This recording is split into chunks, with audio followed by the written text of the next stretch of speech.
ام المومنین سیدہ عائشہ رضی اللہ تعالیٰ عنہ فرماتی ہیں کہ ایک دن حضور کا دریا رحمت جوش میں تھا اور حضور نے فرمایا عائشہ جو مانگنا ہے مانگ لو۔ میں نے عرض کی یا رسول اللہ اگر آپ اجازت دیں تو میں اپنے باپ حضرت ابو بکر صدیق رضی اللہ تعالیٰ عنہ سے مشورہ نہ کر لوں کہ میں نے کیا مانگنا ہے؟ تو فرمایا کہ جاؤ مشورہ کر لو، مشورے کی اجازت بھی ہو گئی۔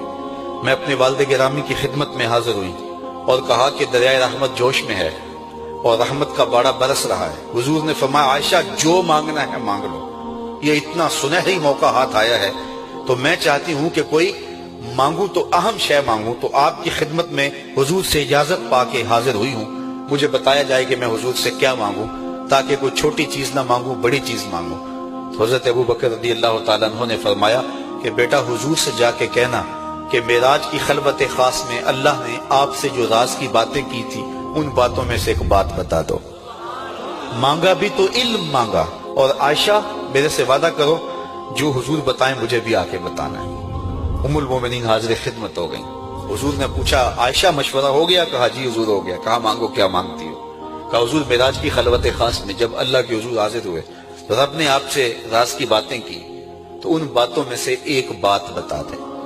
حضور مسکرا پڑے، اس بات پہ مسکرائے ہوں گے میرے یار غار کا انتخاب کیسا ہے، یا اس بات پہ مسکرائے ہوں گے کہ راز کی بات بتا دوں تو راز نہ رہا، لیکن وعدہ کیا تھا۔ کہا عائشہ سنو، جب میں قرب خاص میں پہنچا تو میرے مالک نے مجھ سے راز کی جو باتیں کی ان میں سے ایک بات یہ تھی، محبوب تیری امت میں سے کوئی شخص کسی شخص کا ٹوٹا ہوا دل جوڑ دے تو میرے اوپر لازم ہے بغیر حساب کے جنت عطا کروں۔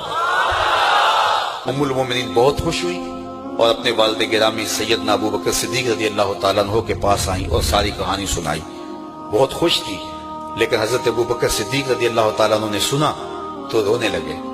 تو ام المومنین سیدہ عائشہ رضی اللہ تعالیٰ عنہ نے عرض کیا میرے والد گرامی یہ بات رونے والی تو نہیں ہے، ہم بسا اوقات کسی دکھی کے کام آ جاتے ہیں، کسی کا دکھڑا بیٹھ کے سن لیتے ہیں، کسی کی ڈھارس بنا دیتے ہیں، کسی کے کام آ جاتے ہیں، یہ تو بخشش کا بہانہ ہاتھ آ گیا اور آپ اس پہ رو رہے ہیں۔ تو فرمانے لگے عائشہ اس کو معکوس بھی پڑھو، تصویر کا دوسرا رخ بھی دیکھو، اگر کوئی شخص کسی کا ٹوٹا ہوا دل جوڑ دے تو بغیر حساب کے جنت میں جائے گا، اس کا دوسرا رخ یہ ہے اگر کوئی کسی کا دل توڑ بیٹھے تو سیدھا جہنم میں جائے گا۔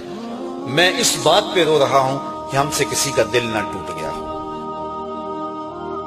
حضور نے فرمایا اللہ اس شخص کے چہرے کو تر و تازہ رکھے جس نے میرے سے کوئی حدیث سنی، پھر جیسے سنی اس کو ویسے آگے پہنچا دیا۔